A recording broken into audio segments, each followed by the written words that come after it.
Hello, guys. All right, guys. So nice to see everybody here. Today we're going to start mock 12. So let's start already because I want to go back to the slopes. All right, so mock 12, it's a helicopter mock, and there's a lot of overlap, as I mentioned before I started recording.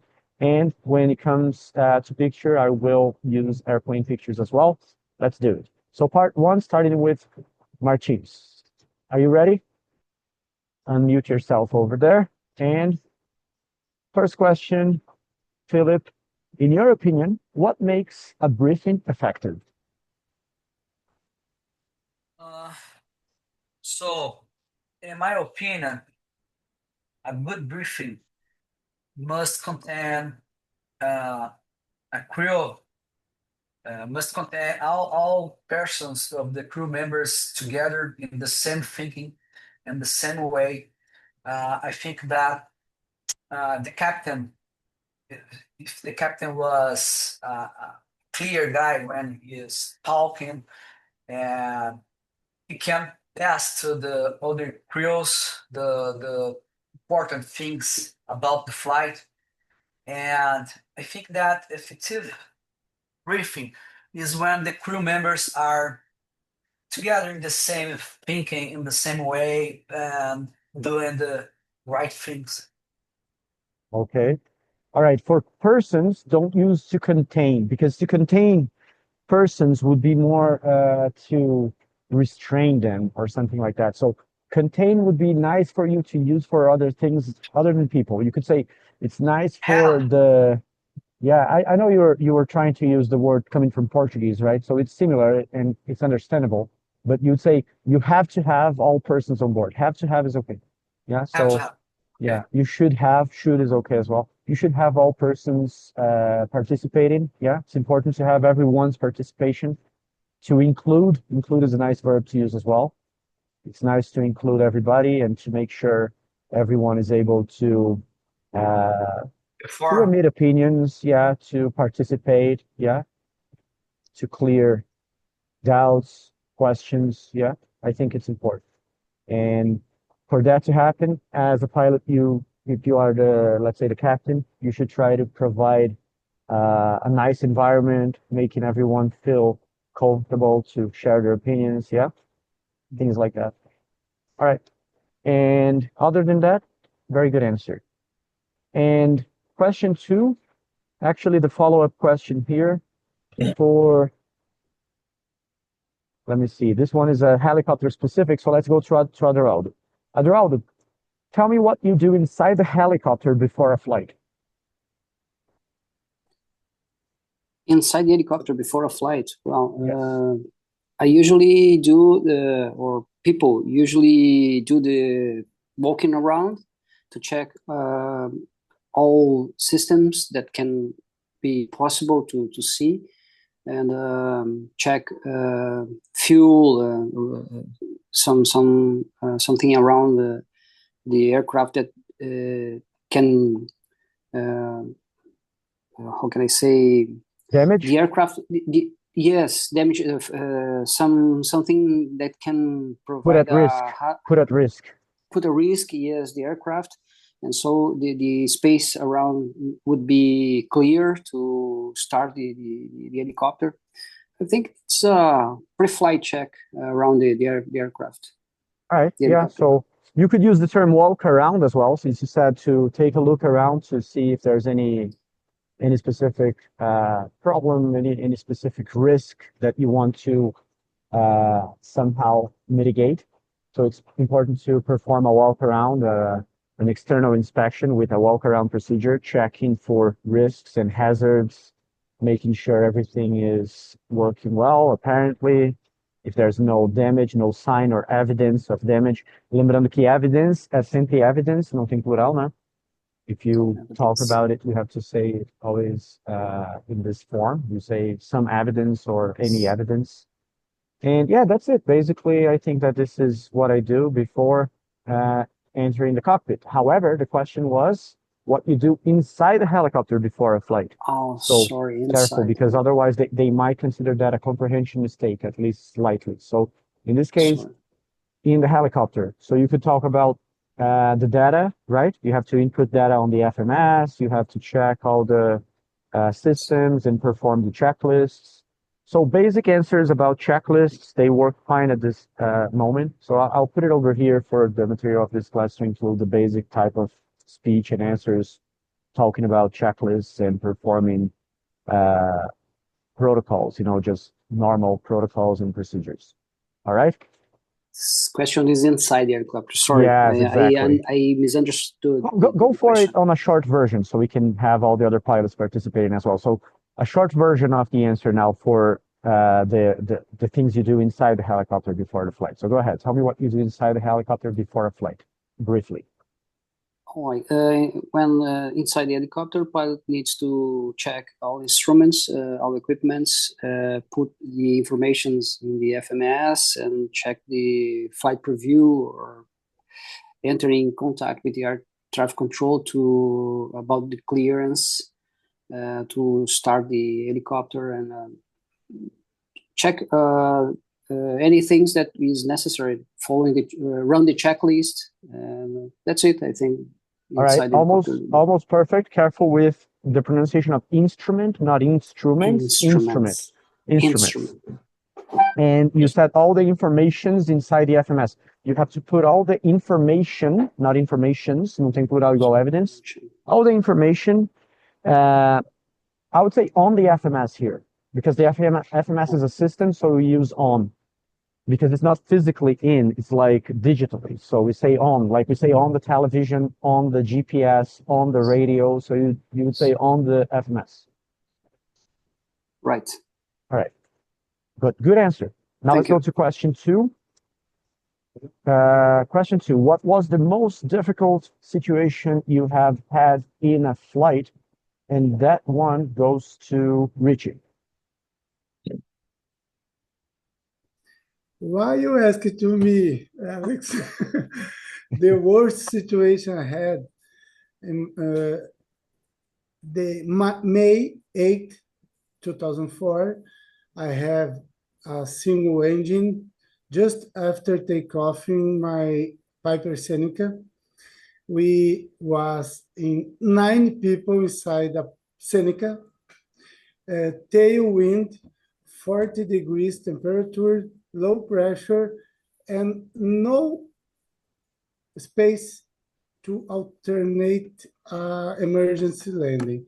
Then the only thing we couldn't do is maintain flying directly ahead, looking for a place to crash.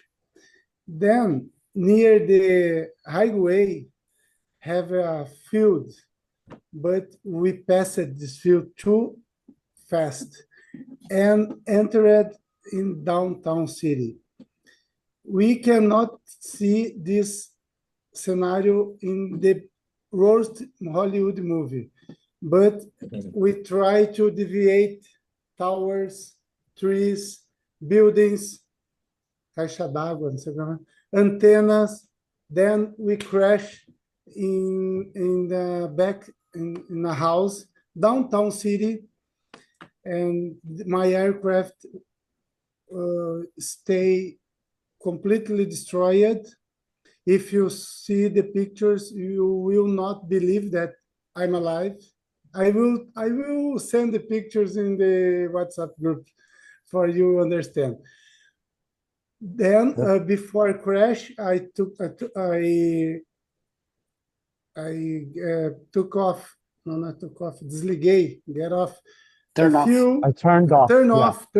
Turns off the fuel system, the electric system, and then this action avoid explosion.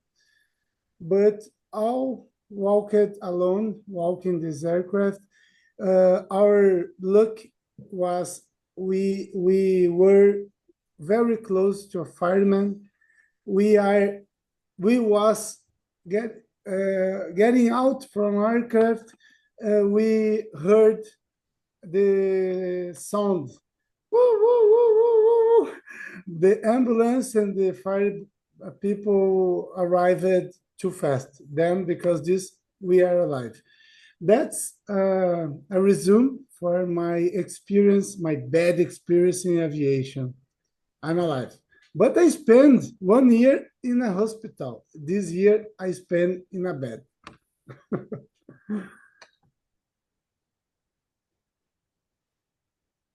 Are you mute? Oh. Are you mute? You are mute, Pope. Sorry, I muted myself because I thought that some noise could be coming through. Can you guys hear me well? Because now there's like a huge group of kids who just arrived here to the reserved place. It was like empty here because it's like a reserved area. So I was close to it, but now it's very crowded and they just arrived. So it's a little noisy. Can you guys hear me well? It's okay. All good? All right. Yeah, all good. Zoom is very good on filtering noise. But anyways, a few corrections here, Richie. Well, first of Please. all, thank God you're alive, not thanks God, thank God. So thank God you're alive. And well, when you mentioned the sirens, when you made the noise of the sirens, like we've heard like woo, woo, woo, that from an examiner perspective would sound like, okay, this guy is almost like you're doing mimics, right? So it's not going to be very well seen in an English test. So I understand that you're telling the story to us here and it's, a different mindset, all good. But in the test, just say, yeah, and then we heard the sirens and try to go a little shorter on the story. Just make it a little shorter, cut some corners so that it's easier for you to talk about it. That's a very common question. You asked me why I asked you this question. Well, I just follow the order here, to be honest, but it's important for you to be ready to make a shorter version of your stories, every one of you guys, about the worst situation you guys had, because it's a very common question in the test. So then you can say, well, I actually had a crash. It was very difficult and I barely survived. Barely foi vocabulário que a gente usou ontem, que é muito bom nessa situação, que é aquela coisa, acho que foi o Vitor, né? Burão. Barely é aquilo que você faz por um triz, faz por pouco, por um fio de cabelo, né? Barely vem do nude, pelado. No inglês eles usam como um sinônimo, né? Eu peladamente consegui, em tradução literal, mas significa que eu mal consegui, eu consegui por pouco, eu sobrevivi por pouco. Seria I barely survived and it was very hard. I crashed the aircraft and we walked out, but I was severely injured. I had to be in the hospital for about a year to recover from all the injuries, and yeah, it was a very critical situation. But I'm still here. Yeah, that's it. All right. Yeah, You send a picture later. I want to see the pictures. I never saw these ones, I think. Yeah, my mistake is talk a lot. No, Then I when think we you talk sent a the picture lot, in the class. we Yeah, you open commit for more mistakes. But it's not a problem for the classes. Talking a lot is good for the classes, okay? Don't try to make short answers during the classes. However, be prepared to, when we get closer to your test, to practice for it already, shortening things up a little bit, just so you don't take so much risk when you're answering. Yeah, from an English perspective, of course. All right, Thank you. good. Now let's go to question 3. This one goes for, let me see, the next one on my list here is going to be Colasso. Are you ready, Colasso? Are you able to participate or Yes, not? ready. Okay, all right, great. So, Colasso, could you describe to me the airport that you operate at the most, the airport you're most familiar with? Okay, the airport that is the most familiar to me is São Pedro da Aldeia, as I am a former pilot, former Navy pilot. So I spent almost 14 years flying from São Pedro to the ships at the sea. So I'm very familiar with the area, Cabo Frio, Búzios, but mainly São Pedro da Aldeia. You have a good runway there. It's about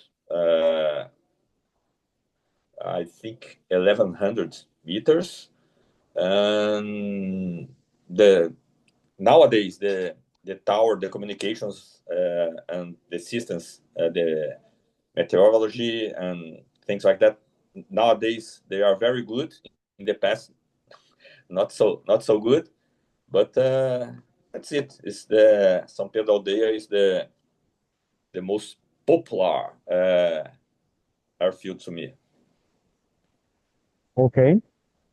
Just careful with one thing, a single thing. Your answer was perfect, other than that, which is you said a good runaway. Soou como runaway. Runway sem o A, porque se sair um sonzinho de A aqui, é uma outra palavra, tá? Runaway, ou runaway.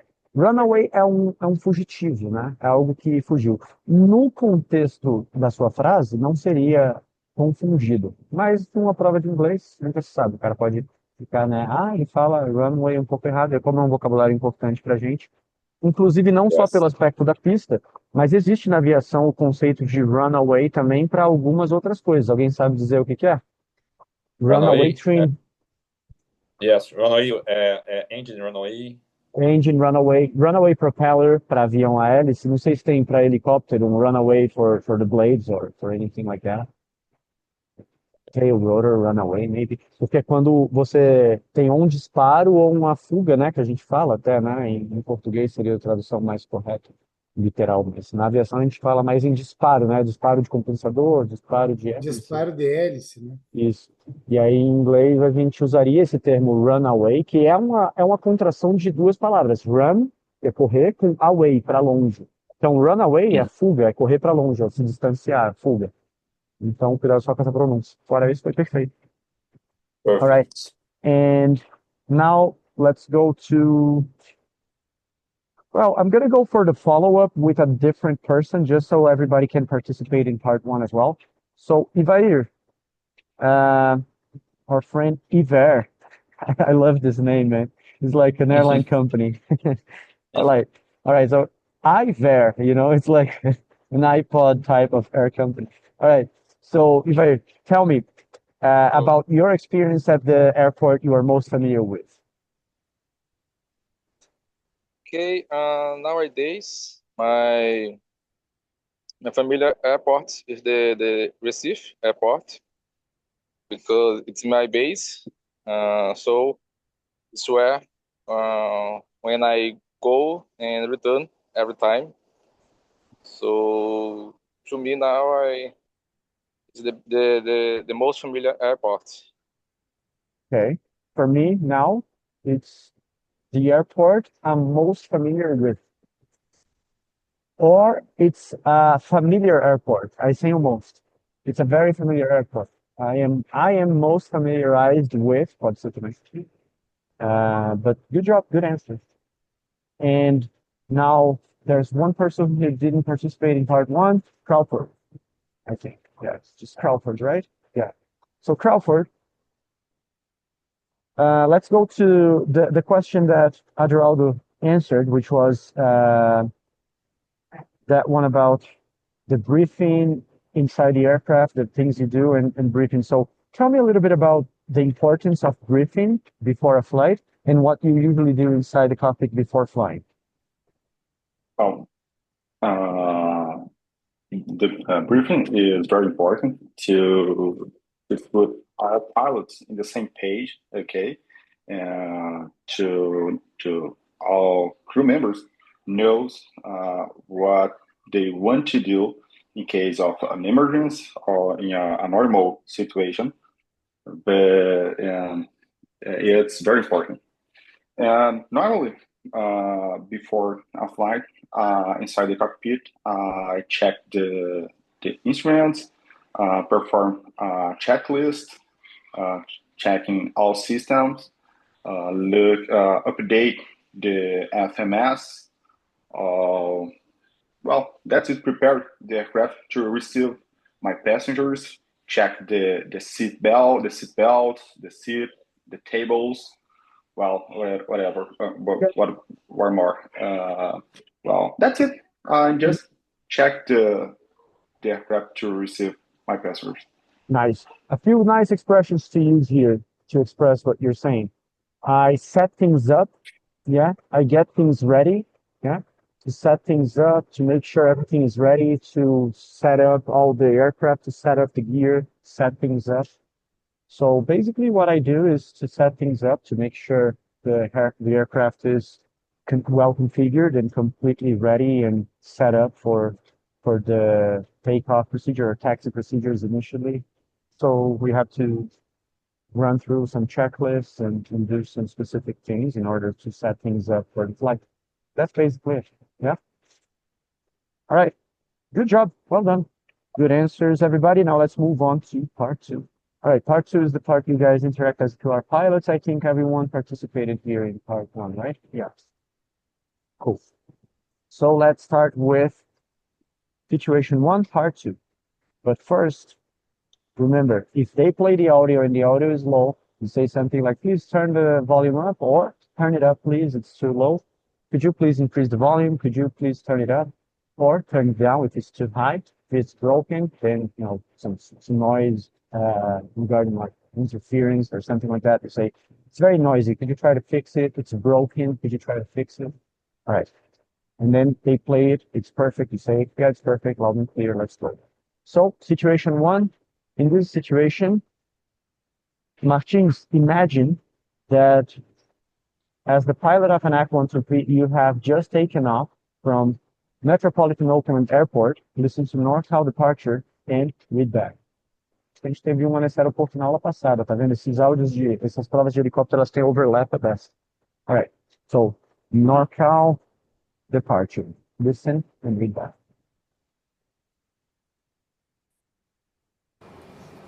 ANAC 123, squawk ident. Maintain runway heading. Climb and maintain 5,000 feet. Expect 6,000 after Sierra Alpha Uniform VOR.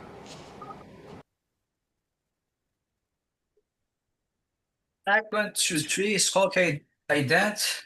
Maintain runway heading. Climb to 5,000 feet. Expect 6,000 after passing Sierra Alpha Romeo VOR. Okay. And now, Captain, imagine your main landing gear does not retract properly. So contact NorCal departure, report your problem, and request to hold in order to try to solve the problem. Say again, please. Imagine that your main landing gear does not retract properly. So contact departure control, NorCal departure, report the problem, and request to hold in order to try to solve the problem. Okay. NorCal departure, this is an Ac-123 where we are facing some problems with our landing gear. Request holding in order to deal with it. Eu não consegui Hold entender o pattern. final. Hold pattern. Ok. Boa. Pattern é a ideia de um padrão, só que não é standard. Em inglês tem. Aqui foi interessante, por isso que eu falei boa nesse sentido aqui, porque é uma boa coisa para explicar. Pattern e standard. Standard é para modo de agir, para uma padronização de algo que se faz. Pattern é uma coisa mais literalmente ali do mundo literal, uma coisa mais física. Então, por exemplo, se você está falando de vamos dizer, o carpete aqui. O carpete tem um padrão, é um pattern. O que é um pattern? Porque ele é físico. As mesas estão organizadas de uma maneira padronizada. There's a standard. Like they put all the chairs and the tables close to the columns, right? So standards are for organizing things and for protocols and procedures, right? So you follow a standard, you do things in a certain way. And a pattern is more like a physical thing that has a similar pattern, um padrão nesse sentido físico. Então, para o In this case, circuito, but I just need to say request hold. pode ser sim, mas aqui não é, aqui você vai só pedir um requesting to hold e ele vai te dar um hold pattern, mas ainda assim é importante você ficar familiarizado com a palavra, porque ela é o que a gente chama de órbita, só que eles chamam de pattern. Existem outros vocabulários possíveis de você ouvir, nenhum deles é orbit, tá? Orbit em inglês vai ter sempre a ideia do satélite orbitando a Terra. Então vai ser pattern ou vai ser racetrack pattern, racetrack, que é o circuito de corrida, se usa também. E, salvo engano, assim, eu posso estar falando bobagem, mas talvez exista, tipo assim, aqui no Canadá ou na Inglaterra, em algum outro lugar de língua inglesa que não nos Estados Unidos, a ideia do circuit, mas o normal é pattern. Tá? Circuit pode até ter, mas o que a gente tem que tomar cuidado é porque o standard não vai ser usado da mesma forma que pattern em inglês, entendeu? Você poderia até falar standard pattern, mas eles não usam, porque eles falam left or right pattern. O que eu acho mais inteligente até, tá? Porque a gente fala circuito padrão e não padrão, mas o padrão do helicóptero é diferente do padrão do avião. Então a gente deveria falar circuito pela esquerda e pela direita. Não faz sentido chamar de padrão algo que não é padrão, né? É padrão para o avião fazer o circuito visual pela esquerda, mas para o helicóptero o circuito visual é pela direita. Então, Request to eles hold. usam left pattern, right pattern. E aí é importante você cotejar sempre, entender sempre, obviamente, que Aí vai uma ser dúvida.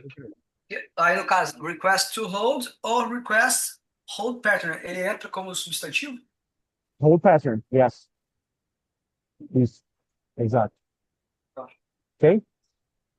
E o All right, so now, yes, do it again just to se get it a right. aula mesmo? So NorCal departure and F123, or control and F123, reporting landing gear problems, unable to retract, requesting hold pattern. That'll be good. Yeah? Now listen to what they reply and read back.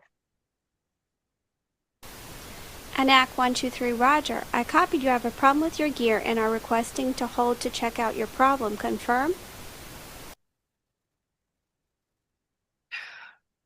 A firm departure, we are facing problems with our land gear and request hold to fix it, to deal with it. All right. Good job. So what happened here? What did the controller say? The controller understood my problem, and he just asked me if I was having problems with land gear, and if I requested to hold to deal with it. Right, yeah. The controller understood the problem, just asked to confirm, yeah. Lembrando a pronúncia do asked, é uma pronúncia chata, né? Asked. E a gente usa, Asked. né? Exato. Asked. Mas não é asked, a gente não fala esse é. É o mais doido dessa palavra é que, por conta de não falar o é, né? No final dessas palavras com ED, a gente vai ficar com SK e um D que faz som de T. Então fica um SKT. Fica asked. Só que é difícil falar asked até para eles. Então eles não falam asked. Eles falam asked. Eles tiram K. Então olha que louco. O D do ED fica com som de T, o E sai e o K sai. Fica AST, asked. Fica asked. Asked. So, isso. The controller asked me. Entendeu? Asked me. Caralho. Isso. Doideira, né? Existe uma exceção onde você vai falar o K junto, que aí fica asked. Que é quando você termina uma frase com essa palavra ou pontua uma ênfase, né? Que aí fica uma pausa também. Aí você vai falar, por exemplo, did you ask him? Aí você, yes, I asked. Agora, se eu falar I asked him, eu não vou falar I asked him. Eu vou falar I asked him. Asked him. Asked. I asked him. Porque você tá... Então aqui a gente está falando they asked me, né? The controller asked me to confirm. Asked me. E não asked me. Entendeu? Asked me. Beleza. Mas é um detalhezinho de pronúncia, tá? Ninguém vai deixar de te entender se você falar he asked me. Só vai ficar o ICAO 4 de pronúncia aí, entendeu? Se fizer esse tipo de erro. Então, asked me. He asked me. All right. Now, situation 2, and the one taking the exercise now is, let me remember here, Richie. No, Aderaldo. Aderaldo, imagine you have just taken off from Manaus, listen to Manaus Tower, and read back. Let me just check if there's a helicopter specific here for you, because maybe there is, and then it would be better. Let me check. I think that this one, yeah, just no worries. Let's go for this one. So, Aderaldo, imagine that you are listening to Manaus Airport, Manaus Tower. After takeoff, read back. Mike 123, airborne at 26. Maintain runway heading until passing 3,000 feet. Contact Manaus departure on frequency 119.25.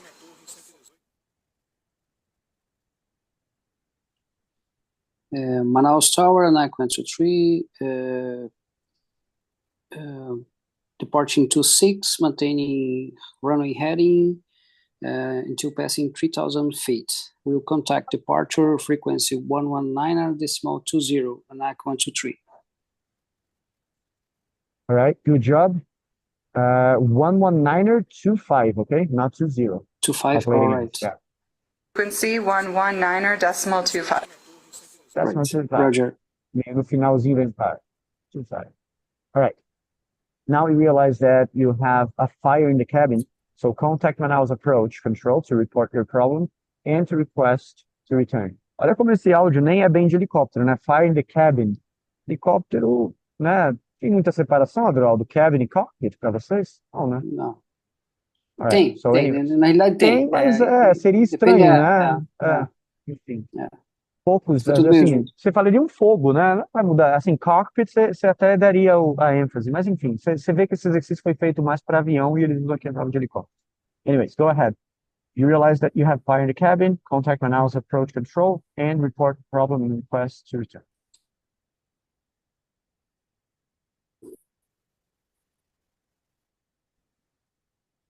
Adroaldo, you have to pass your message. Mayday roll. Okay, sorry, I wasn't hearing. My bad. Go again. My mistake. I interrupted you because your internet connection is a little broken, you think. Okay. Okay. Okay. So Mayday, Mayday, Mayday. Manaus control, ANAC 123. Fire in the cabin. Request landing immediately. ANAC 123. Nice, very good. Gostei que você foi sucinto e aí não teve nenhum erro aqui porque você falou request landing immediately. Aí tanto faz, você não falou I, você não falou we, aí não tem conjugação que possa estar errado, porque você não conjugou nenhum pronome. Well done. Now listen to what they reply, read back. ANAC 123 descend at your discretion to flight level 050. Turn right heading 060. No reported traffic. Confirm you have an engine fire.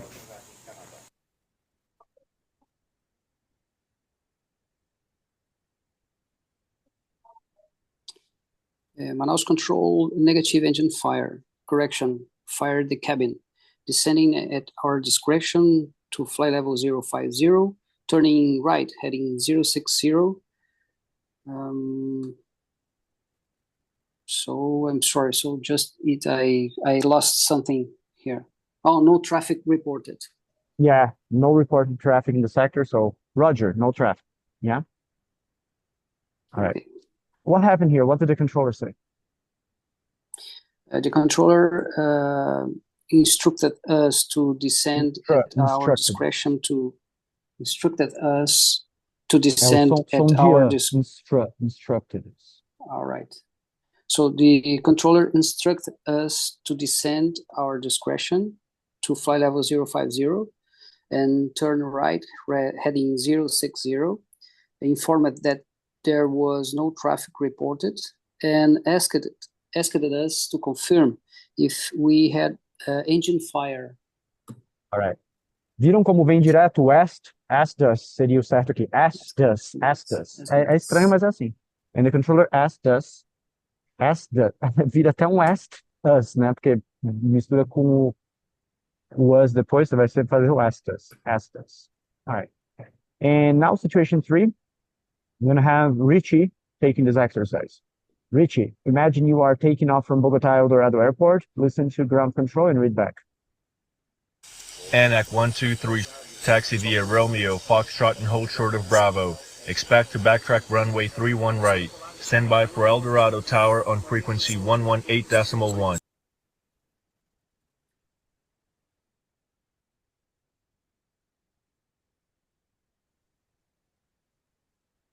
Taxi approved via Romeo, Fox, and Bravo to backtrack to 31 right. Stand by, frequency tower 118.10, ANAC 123. Tower frequency, não frequency tower. Se você falar no rádio frequency tower 119 com pontuação, tá tudo certo. Porque vai aparecer que é frequency tower, isso, aquilo, outro. Agora, se você falar frequency tower, aí vai ser um erro de gramática. Você tem que falar tower frequency. Você vê que a pontuação que você usa também pode te colocar no inglês fraseológico ou no inglês geral. Entendeu? Tá. Se você falasse pausadinho, frequency tower era 118.1, né? Frequency tower 118.1, tá certo? Agora, frequency tower 118.1 tá errado. Entendeu? pela cadência, ele vai te cobrar a colocação correta do inglês geral, que seria power frequency. All right. Now, Captain, after takeoff, the open door annunciator light turns on and you start losing cabin pressure. Olha o que tem na prova de helicóptero. Sacanagem, né? So you start, e eu tive um monte de aluno reportando a situação para mim na prova, então cai mesmo, tá? So you start losing cabin pressure after an open door annunciator light turning on. You decide to return to Bogota, but you first must burn some fuel. So call Bogota approach control to report the situation and to request to hold for 20 minutes. Bogota reporting open door indication and lost in pressure. Reporting return ANAC 123. Losing pressure. Lost é o passado. Não pode conjugar duas vezes. Já conjugou para o passado, lost. Losing seria o gerúndio. Losing, reporting open door signal and losing pressure. Signal and losing pressure. Request return ANAC 123. Boa. Omite o signal, não precisa. Isso daí é uma informação dada para você, mas você não precisa passar ela no rádio, certo? Pode falar. Tá. Control ANAC 123, reporting depressurization, open door. Caí aqui?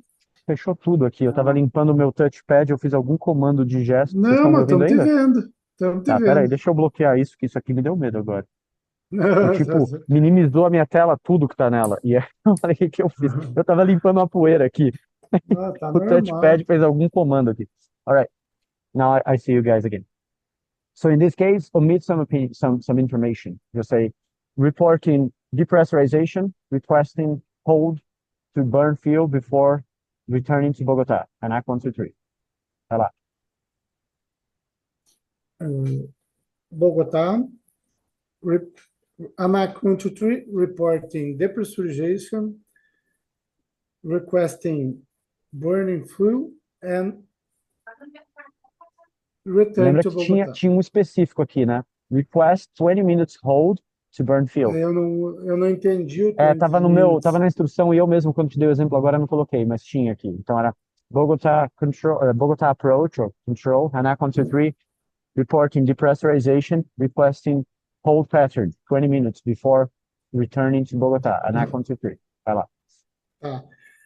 Bogota reporting depressurization, losing pressure, need 20 minutes hold to burn fuel and Return. Return, ANAC 123. All right, now listen to what they reply. Read back. ANAC 123 squawk 7700. I understand you need to return to Bogota immediately. Descend to 5,000 feet and fly direct to Bogota VOR. Expect to land in 10 minutes.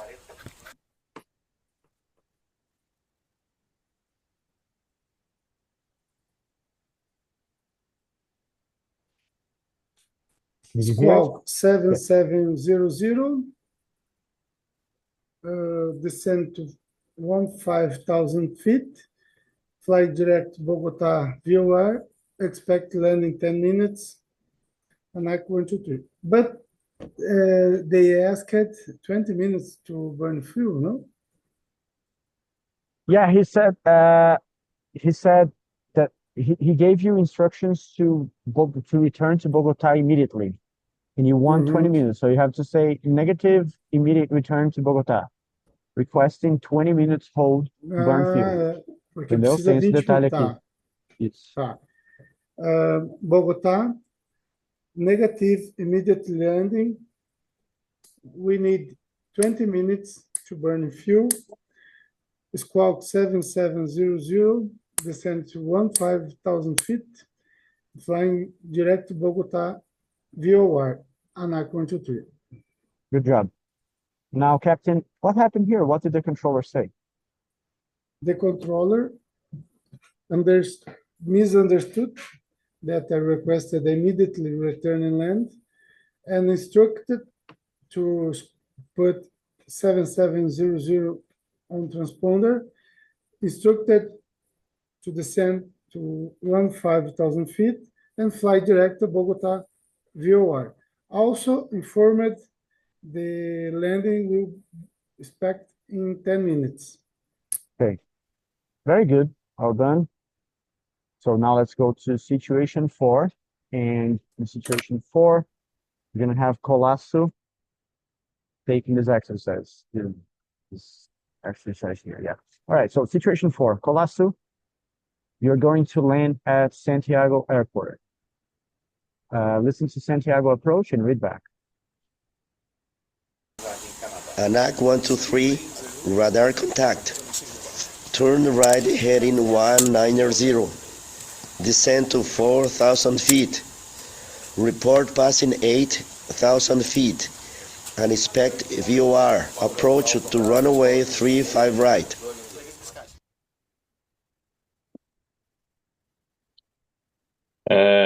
ANAC 123, Roger, radar contact. Turning right 190, descend to 4,000 feet. Reporting crossing 8,000 feet. Expect approach VOR runway 35 right, ANAC 123.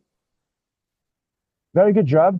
If I would make a single correction here, would be one that is not relevant for the ICAO test, but since you've passed the ICAO test already, just one specific here for you in real life. Descend to 4,000 feet, which is what they said, and in the test it doesn't matter, as I said. In real life, it's better to say descend to altitude 4,000 feet.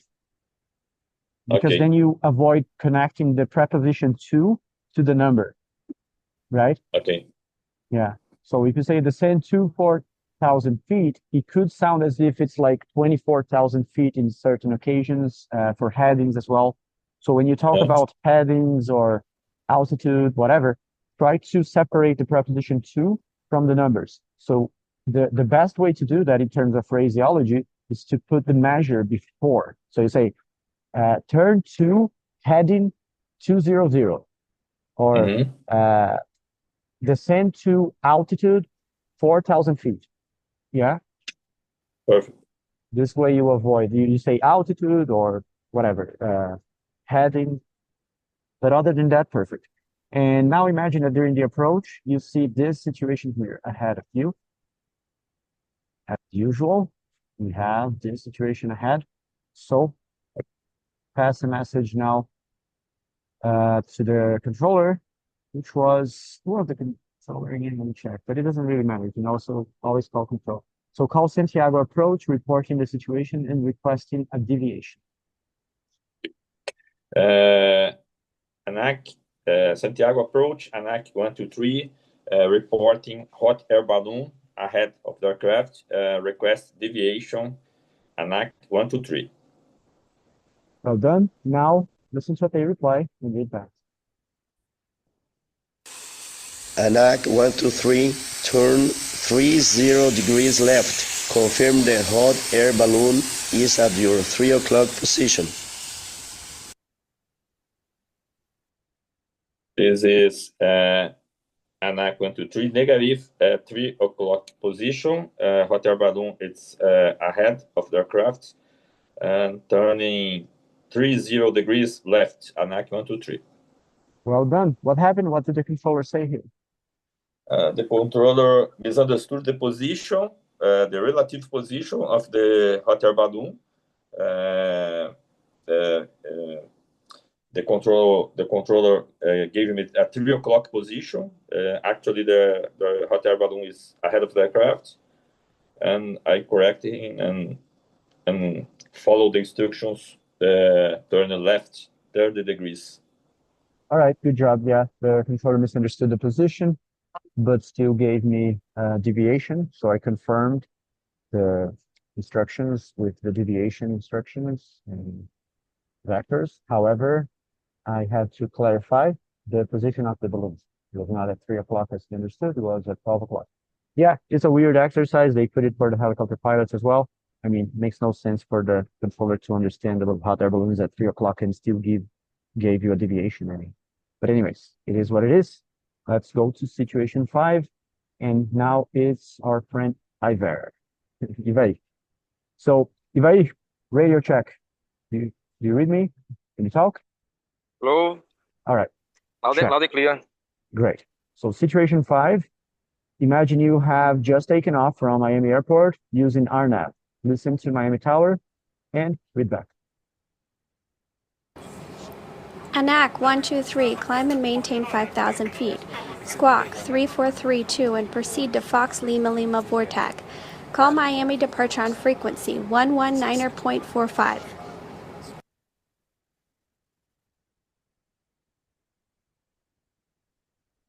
Okay. ANAC 123, climb and maintain 5,000 feet. Squawk 3432. Fly direct Fox Lima Lima Vortac. Call frequency 119.45. Perfect. All done, Ivaio. Now, imagine that a situation like this just happens to you. Let me show you with a picture here.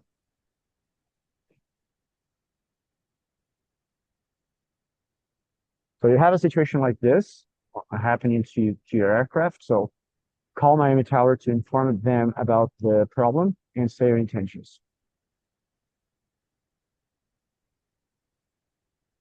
Okay, control, it's ANAC 123. We lost our GPS capability. Request return to airport. Good job. Now listen to what they reply and read back. ANAC 123, confirm you're experiencing problems with your GPS system and say again your intention.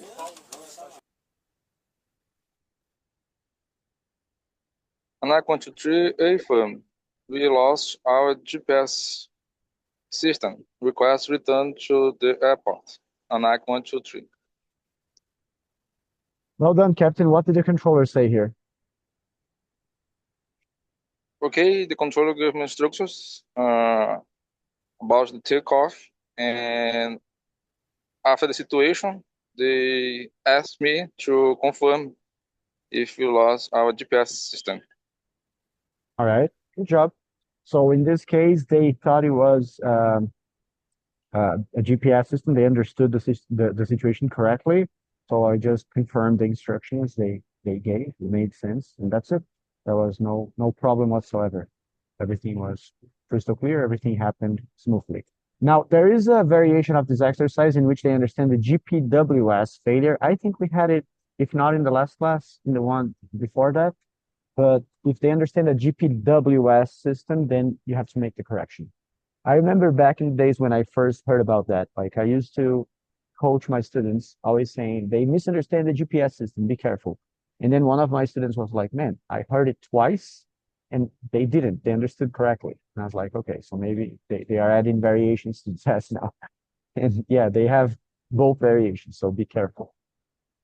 Well done. Now we're gonna go for, we're gonna go and start part 3 now.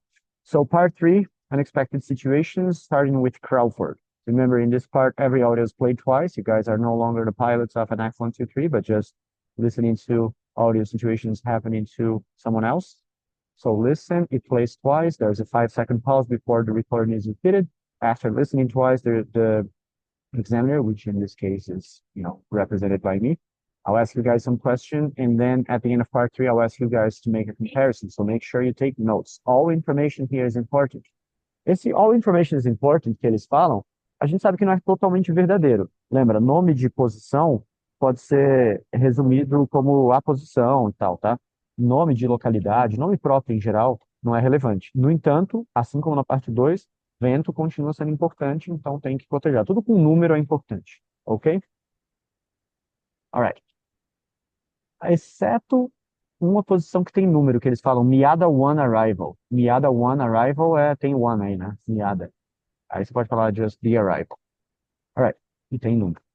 Situation 1, pay attention, Crawford is going to be played twice. After that, you shall explain it to me. There it goes. Pompon, Pompon, Pompon, New York approach, Papa Romeo Hotel Echo Foxtrot. Engine failure, request return to JFK and priority to land. Papa Romeo Hotel Echo Foxtrot, New York approach, Roger. Fly direct, Charlie Romeo India BOR, and cleared for Canarsie. Approach runway 13 left.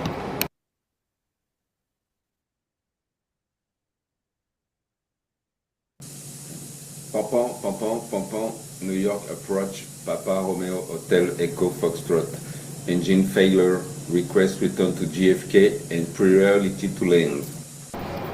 Papa Romeo Hotel Echo Foxtrot, New York approach, Roger.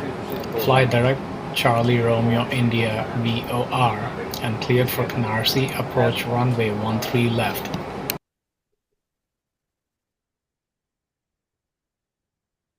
Okay. In this audio, the pilot declared urgency using Pompon, okay, due to engine failure. They requested immediate return and landing in the JFK airport. And of course, they requested prior to land. The controller acknowledged their situation, okay, and gave instructions to fly direct to Charlie Romeo India VR and gave clearance to approach on runway 13 left. Okay. And Captain, in your opinion, are airplanes safer than helicopters? Well, yes. In my opinion, our plane is more safer than helicopters. Okay. Aí você corrigiu errando. Safer já é mais seguro. Se você falar more safer, é o equivalente a você falar mais maior. Okay. I believe the aircraft is safer than helicopters because aircraft has less movement parts. Moving parts. Moving parts. Yeah. For this, the possibility to have some problem is reduced. All right, so I believe it is. I believe airplanes in general, right? Because you're talking about airplanes in general. So if you say the airplane, you're talking about a specific one. So I believe airplanes have. Aí vai usar o have, porque não plural. I believe airplanes have a much more simple way of working, and I believe they are safer because of that. You have less moving parts. They are easier to maintain, I suppose. And yeah, I think that we have more airplanes flying, so maybe it's also a matter of cost and the idea that having more perhaps is much easier to maintain as well. I don't know. But from what I can tell, I believe, yes, I believe airplanes are in general safer than helicopters. But there could be different segments and niches. Like if you compare general aviation airplanes to offshore aviation on helicopter markets, then probably offshore helicopter market, the offshore aviation with helicopters is much safer than probably something like crop dusting aviation with airplanes. So yeah, I think it depends on specific niches that you're comparing. But overall, in general, I think, yeah, it sounds like airplanes are probably safer on average than helicopters. And there are other things you could talk about if you want, but it's not necessary, of course. Like, if you think about it, helicopters, they serve missions that are intrinsically riskier, right? Because you have safe and rescue missions in which they have to land in very close places, like in areas that are very difficult, right? With airplanes, you on average do not expose yourself to as much risk. You fly higher, you have more time during cruise, you have more endurance, so that gives you more time in cruise than helicopters. On the other hand, helicopters are, landing on rooftops of buildings and landing in the middle of a park for a rescue mission with, specific helicopters are going to mountainous areas and landing in the middle of the snow and trying to drop some skiers up the mountain. So on average, helicopters take more risk as well. All right, some ideas. Now let's go to situation 2. And we came full circle. So the one explaining this next situation is going to be Martins, if he's still available. I'm not sure. Are you there? Yeah, he's here. Okay. So Martins, your next situation 2, there he goes. Pan, Dubai approach. November 20260. We have total electrical failure. Request immediate return. We have 30-minute battery power. November 20260. Dubai approach, roger. Turn right heading 180. Vectors to ILS approach runway 12 right. You are number 1 for landing.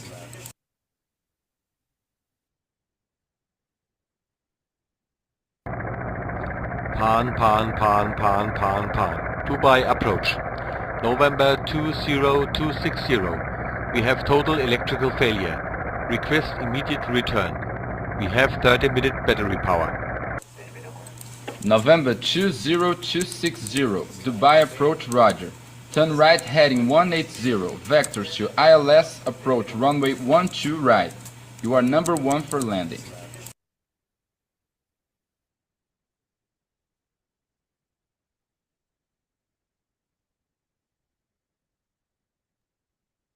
Okay. Can you hear me? Yes. No, I need to report, no? No. Yes, you do.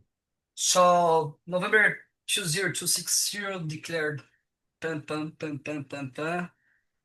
Dubai approach. The pilot reported that he was having a total electrical failure and low battery capacity, and the Dubai approach understood and requested to return immediately to land at Dubai airport, and the controller understood the emergency and told him to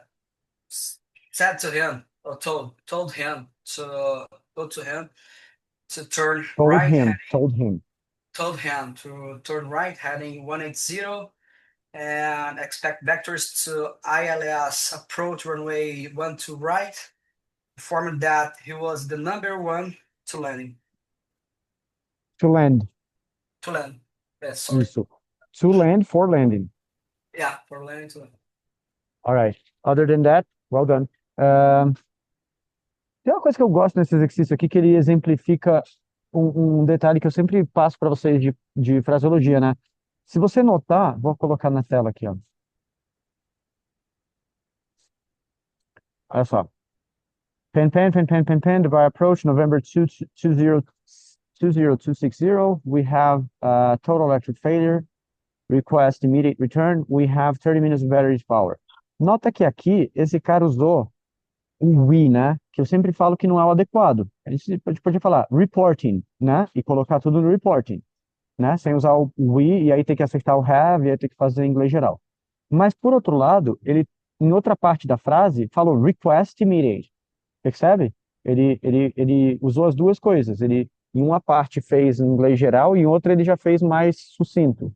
E no final, ele fala we have, que de novo é em inglês geral, 30 minutes battery power. Ele não usa o off aqui, ó. Percebe que o correto em inglês geral seria we have 30 minutes of battery power. Isso. Então, nota o seguinte, a ANAC, ela não é muito padronizada. Padronizada aqui no sentido de standardized, não do pattern.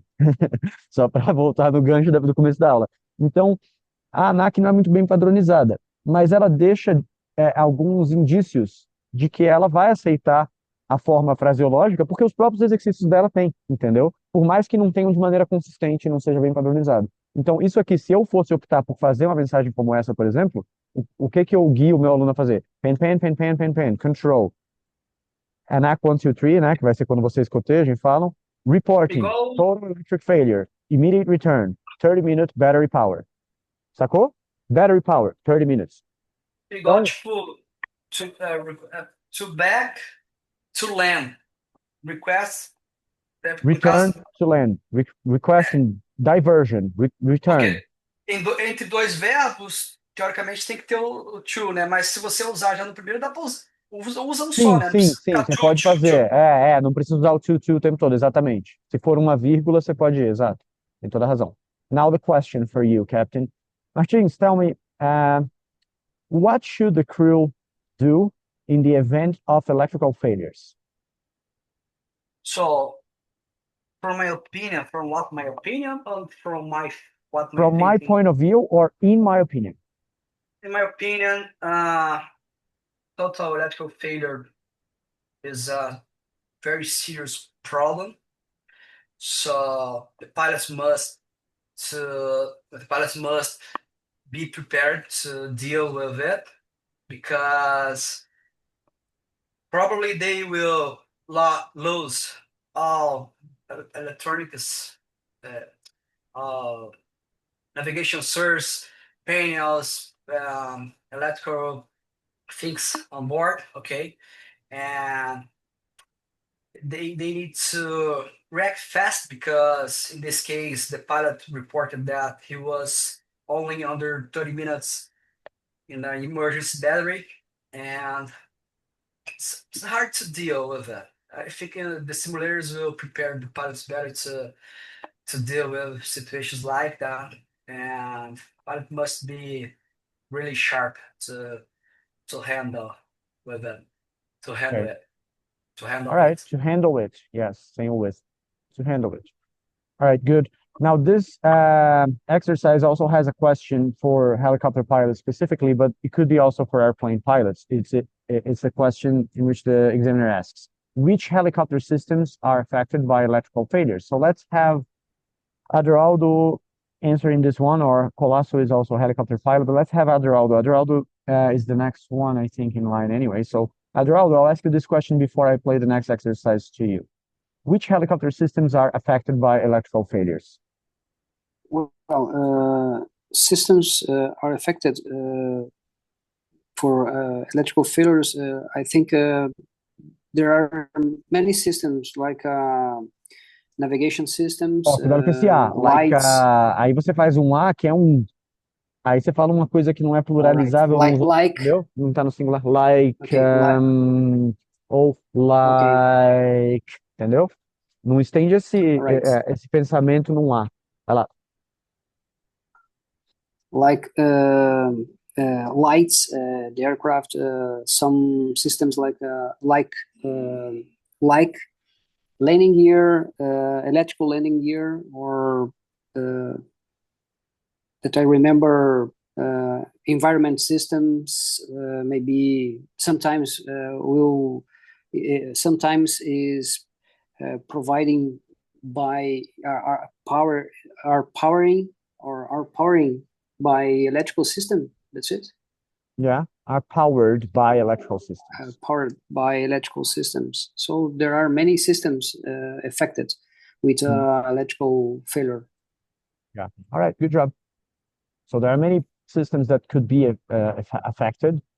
Could be affected in a helicopter, especially in the modern helicopters. You have many systems like fly-by-wire systems are already present in some helicopter models. So flight control systems, electrical pumps, and electrical systems like gear deployment system, things like that.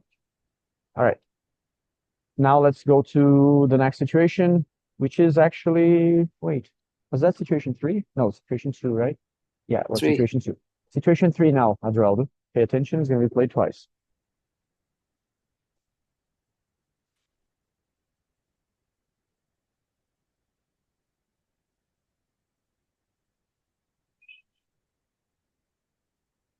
No way, it's smooth.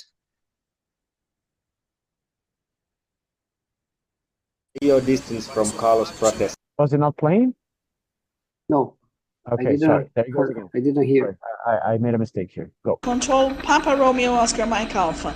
Bird strike on the blades. We're experiencing a high vibration. Request diversion to Carlos Prates Airport. Oscar Mike Alpha, Roger. Belo Horizonte TMA operating conventional. Say your distance from Carlos Prates Airport. 5 miles out, descending to traffic altitude, Oscar Mike Alpha.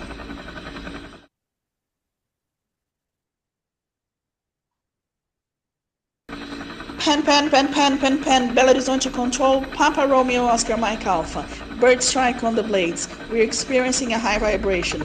Request diversion to Carlos Prates Airport. Oscar Mike Alpha, Roger. Belo Horizonte TMA operating conventional. Say your distance from Carlos Prates Airport. 5 miles out, descending to traffic altitude, Oscar Mike Alpha.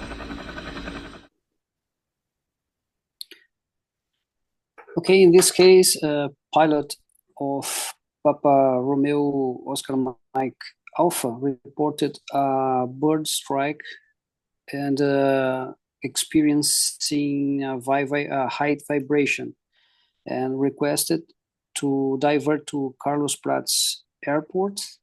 And the controller informed that the TMA were under conventional system, and asked to pilot about the distance of the Carlos Prates aerodrome, and the pilot reported that they were 5 nautical miles out and descending to traffic altitude. Nice, man. Very good. Well done. Right. You took the difficult path of modulating everything and saying what each one said. Remember, if you want to simplify it, you can always quote them as long as you start with a sentence like, yeah, and then the pilot said this, that, and that. After that, the controller replied saying this, that, and that. So you can quote them if you want to make it easier, but you did well. Good job. Okay. And Adraldo, how do helicopter pilots handle high vibration? Oh, it's a difficult situation. Pilot need to take some immediate actions because can't measure the damage of the problem or the cause of vibration. So usually perform a landing as soon as possible. All right. This is the correct way, I think. And apart from birds, what else can strike the blades of helicopters? What? Sorry, can you repeat, please? Apart from birds, what else can strike helicopter blades? Sorry, I don't understand the question, sorry. Apart from birds, quer dizer, além dos pássaros, what else, o que mais, what else can strike helicopter blades? O que mais pode atingir as bases dos helicópteros? All right, sometimes pilots need to perform a landing in a restricted area, and it could touch the blades hit the blades in trees or something like pode this. Usar o strike, que foi o que estava. Pode usar o hit também, tá? Mas strike foi o verbo que eu usei, pode manter ele. Okay, could strike the blades in the trees or in some buildings around the place of the landing. Okay. Part is more and another kind of, that's it, a part. I didn't understand. Yes. Tem até aquela frase do casamento, until death, sei lá o que apart, né? Make us apart or gets us apart, alguma coisa assim. A parte é aquilo que está separado, né? Que está distante, né? Até que a morte nos separe. Until death take us apart, acho que é em inglês. Take us apart seria isso, né? Nos separe, nos faça separar, nos faça distantes, nos faça separados. Até que a morte nos separe, until death take us apart. Ok? Apart. Apart é junto, A-P-A-R-T. All right. Now the comparison. And for the comparison, I want Polasso or Richie. Richie, tell me, how would you compare the three situations we heard in this part here, if you still remember them? Oh, analyzing the three situations, the second situation is less complicated to deal because they have 30 minutes battery power remaining, then the flight continues normally. The first situation, the engine failure, if he had altitude, if he had altitude, ele it, lembra? If he has altitude, he will arrive in an airport but I'm a helicopter pilot too. And if you have high vibrations in your blades, if you didn't land immediately, you can lose any blades and a catastrophic, you will die if you didn't land immediately. If you don't have any place to put your helicopter down, you will die. For me, the third situation is the worst situation. Okay. All right.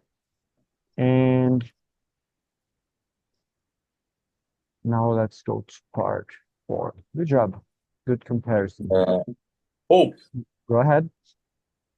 Sorry, guys, but I need to leave the class because I need to go to the base to do some dry running helicopters. Okay. All right. See you next slide. Thanks for helping us. You are next, actually, for the picture description, but I'll ask the next one, which is Ivari then. No worries. Go ahead, Colossus. See you later. Thanks for coming, man. Thanks for participating. Thank you. All right. So part 4, picture description. Ivari, are you ready to take the position here, describing the picture? I think Ivari might be in transit. Let's check. Yeah, he's able, I think. Are you able to describe the picture? I'm able. So, Ivari, you are actually an airplane pilot. So the helicopter pictures are these ones, and I was going to ask Colasco to describe one of these pictures. So let me get an airplane picture that resembles these ones here, which are pictures of tail strike, right? So I'm gonna get an airplane picture of a tail strike. Just a second as I find it. And then you describe it to us. Tail.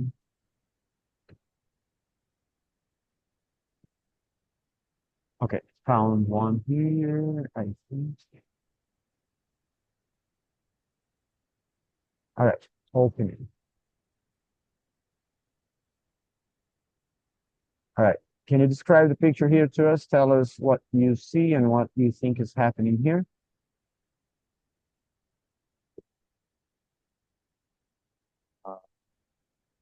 Okay, one moment, please. Sure, take your time. Well, okay. This picture shows to me a tail strike. I believe it's occurred during the takeoff. Has occurred during the takeoff. Because I don't see many sparks. This don't seems to me a very strong strike. So also I see the another aircraft in the taxi, the taxiway. Also the weather is good. And well, it's a big airport. Okay. And can you tell me a little bit about what are the possible situations that happened here before the picture was taken? What do you think happened? Well, before this picture was taken, I believe they received the authorization to take off, and I don't know, they miscalculated the VR speed. You know, or even a bad handling of the pilots. I imagine they were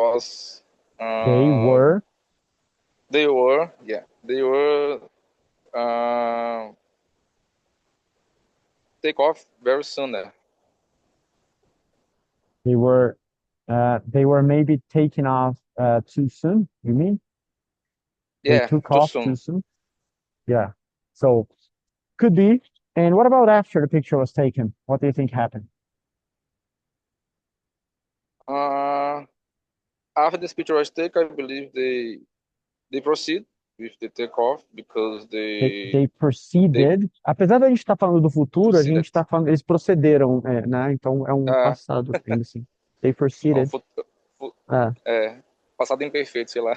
É porque é um futuro em relação à foto, né? Mas ainda assim já Aham. aconteceu, né? A foto foi tirada e não foi agora, então ainda não deixa de estar no passado. Yeah. Se você quiser I ir para o believe the futuro, você pode usar assim, well, considering the picture was taken now, after that the aircraft will. Aí você vai tomar a posição de, depois disso o avião vai. Aí já é pro futuro, né? After this, the aircraft will proceed to do that and will do this and this. Quer dizer, aí você tomou a posição do avião e ele vai a partir dali. Mas se você está falando da sua posição mesmo aqui, aí você vai falar, depois disso eu acredito que ele procedeu, que ele subiu, aí vai pro passado ainda assim. Entendeu? Não tem problema, você pode fazer qualquer escolha. Okay. So they proceeded with the takeoff, and because they passed the V1 speed, and check the system, the pressurization system, and I believe they probably will return to the airports again to deal All with. right. Good. And Captain, now, what about... No, I asked you two questions here already. Let me go to someone else. Good job, Ivai.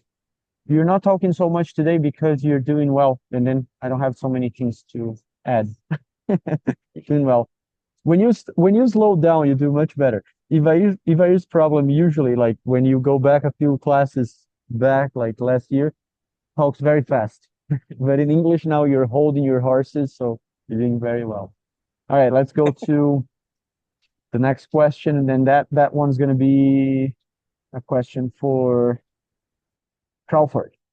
So Crawford, I want to go snowboard. It is almost time, so let's have you for the last questions. You are the last one anyways. You are the last one to join and the last one in my list. So question 5. Captain, how difficult it is to deal with a tail strike? For a helicopter pilot, this would be for a tail rotor strike. But since you are an airplane pilot, how difficult it is to deal with a tail strike? Well, it's a difficult situation. They're dangerous. Okay, and Very could dangerous. they're dangerous and could be catastrophic. Okay, of course, depend how strong was the tail strike. The pilot needs to return as soon as possible to the airport and check with the maintenance if the how far goes the problem. Okay, because in this situation, the fuselage could be very affected. Sometimes the airplane needs to pass to bigger maintenance and repair the situation. Okay. Instead of bigger maintenance, you could say it has to go through a more meticulous maintenance, a more careful, meticulous, é meio difícil pronunciar, né? Mas é meticulosa. More, yeah, major maintenance, inspection. Nice. Yeah, a more substantial maintenance. Substantial é uma boa também. Substantial é bem amplo para várias. Substantial, significant. Yeah. Significant é relativamente fácil de pronunciar. Yeah, has to go through a more significant, a more substantial maintenance, inspection, and yeah, that's what I think. I thought that you could deal with the statement here, Crawford, but it's a helicopter specific statement, of course, because it's a helicopter test. So let me go to, well, Adraldo or Richie. Adraldo is the next one. Adraldo, ready for the statement? Okay. All right, so applying cyclic pitch up at an excessive altitude near the ground may result in hard landing, loss of heading control, and possible damage to the tail rotor. How much do you agree or disagree with that statement, and why? Oh, I agree with this statement because it's a very dangerous maneuver when you use an excessive inputs in the command, in the cyclic or collective. So I agree with this collective, with the collective. Yeah. So I believe that this statement is correct, and so I agree with this. All right. Lembrando, frases para a gente concordar com o statement e enfatizar que não tem muito o que falar porque concorda. Sempre cabe quando a gente concorda. Então, yes, I agree with the statement, serve, mas fica repetitivo só usar essa, tá? Então, você usou bem porque você usou algumas vezes passadas, mas lembra, você pode falar, yeah, I fully agree with the statement. To be honest, it makes complete sense, and I find hard to add anything on top of it. The statement is very logical, very reasonable, and yeah, it's just a matter of logic. I fully endorse what the whole idea of that statement. I'm sorry for not being able to add much, but yes, cyclic control, applying excessive attitude near the ground may result in a hard landing, obviously. Yeah, I'm totally in agreement with. Então você tem várias formas de dizer eu concordo completamente, é muito racional, faz todo sentido, é uma questão de lógica, é muito razoável pensar assim. Você sabe que é um embromation, de uma certa forma, não do embromation do seu inglês, mas do embromation no tema. Eu não sou contra o embromation, numa prova oral é muito importante o embromation, porque na vida real ela também é, né?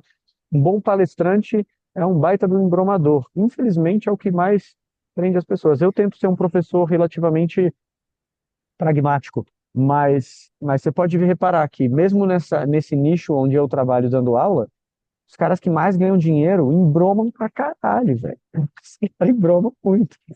Pega aí os Pablo Marçal da vida, os galera que tem legião de gente que vira fã, os caras embromam.